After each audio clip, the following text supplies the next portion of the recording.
Insurgency Sandstorm is a game, a very good game in fact. You can finally fulfill your fantasy of bringing democracy to third world countries, whether they want to or not. It's one of the best portrayals of modern Middle Eastern conflict, with some of the best gameplay in the genre to boot. Sadly, it's quite underrated, and I feel like it deserves more attention.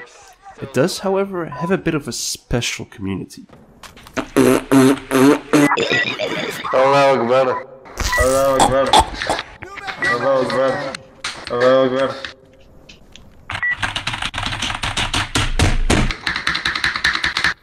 So, let's get into the gameplay, shall we? It's quite unique, as it's right in the middle between something like CSGO and Squad when it comes to realism. Perfectly balanced, as all things should be. This means there's still high-octane action and some running and gunning, but also moments where you have to take it a bit slower and be a bit more tactical.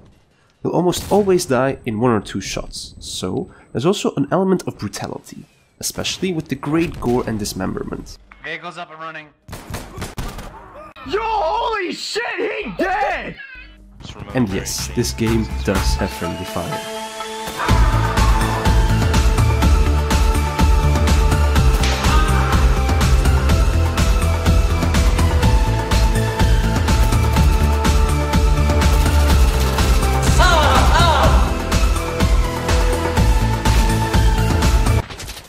Sorry.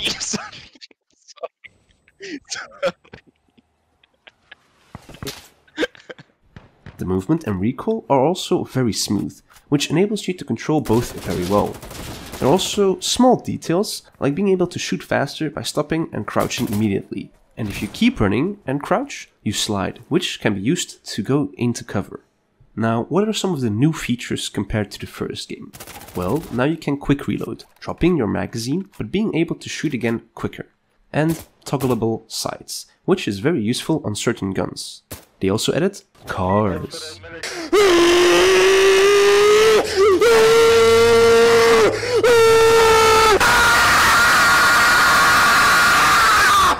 These have powerful 50 caliber machine guns on them that can penetrate walls easily. But you are an easy sitting duck, so they aren't incredibly useful. I saw your arm come out the window and it was all like gooey.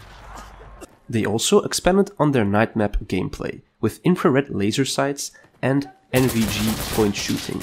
It's very atmospheric and looks amazing. Something that also shouldn't be understated is the large amount of weapons. There's old icons, modern classics, space age wonders, to even absolute garbage.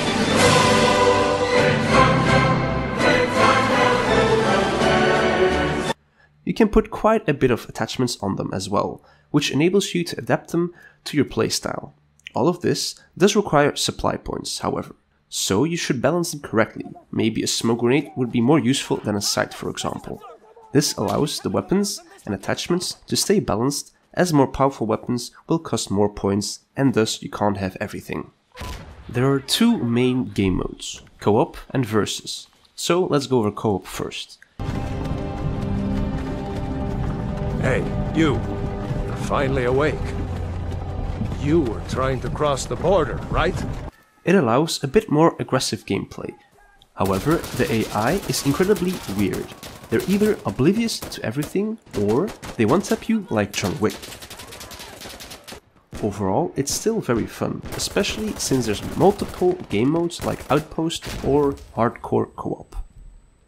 On to Versus. Overall, it's also very fun, but there are some caveats as well. Most maps are pretty good and allow for some nice flanking, which I tend to prefer.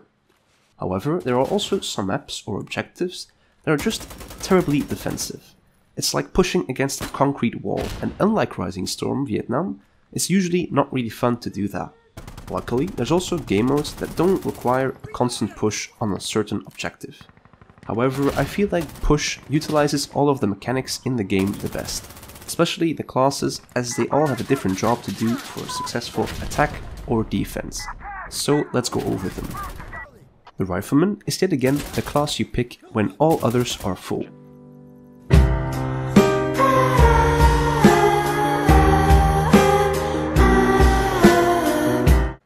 The Breacher has access to SMGs and shotguns, and because these are light and short, you can clear rooms without your weapon bumping into the doors or walls. The Advisor has access to a lot of interesting weapons that are usually a tad bit better than their rifleman equivalent, like the Scar or Alpha AK. The Demolist makes things go boom. Allahu Akbar! Allahu Akbar! Allahu Akbar!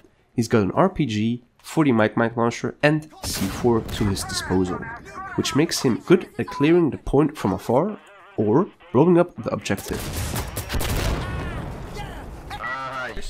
The Marksman is one of the most powerful classes, as he's got access to amazing weapons like the SVD and M110 SAS. So of course it will always be occupied by a brain-dead moron. Look at this dude. No. Wait till you see the... No. The Gunner is good at locking down sidelines or defending the point, but that doesn't mean he's not able to run in the point, hip-firing like a crazy person.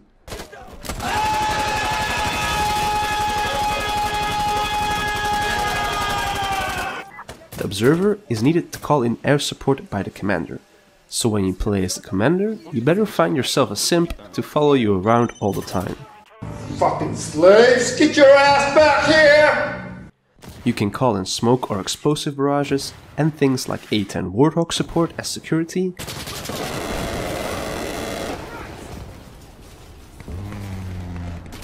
and gas bombs as insurgents if you want to get some team kills. The most important fire support abilities are the minigun and Apache support. These are perfect for the last point defense in co-op or doing one last push on the objective in versus. However, they can be shot down with high caliber weapons or a good RPG hit. Let's move on to the presentation. First off, the graphics are very nice, even on lower settings, but it doesn't run super smooth even after all these years. I still sometimes get stutters, even for no apparent reason, and I'm far from the only one. However, it is substantially better than at release. Something that still doesn't seem to be fixed is the glitchy nature of this game. There seem to be new glitches and bugs with every update, which they then try to remove for the next one. All of this to say that this game really needs an Operation Health. The animations are literally the best in the gaming industry. They're so smooth and beautiful and weapons feel like they have weight to them. Something that's also amazing is the sound system. There's a lot of things that affect sound around you, like how big the room is or the type of terrain you're standing in. It sounds crisp and you can easily locate from where the sounds come from, which is nice for gameplay purposes.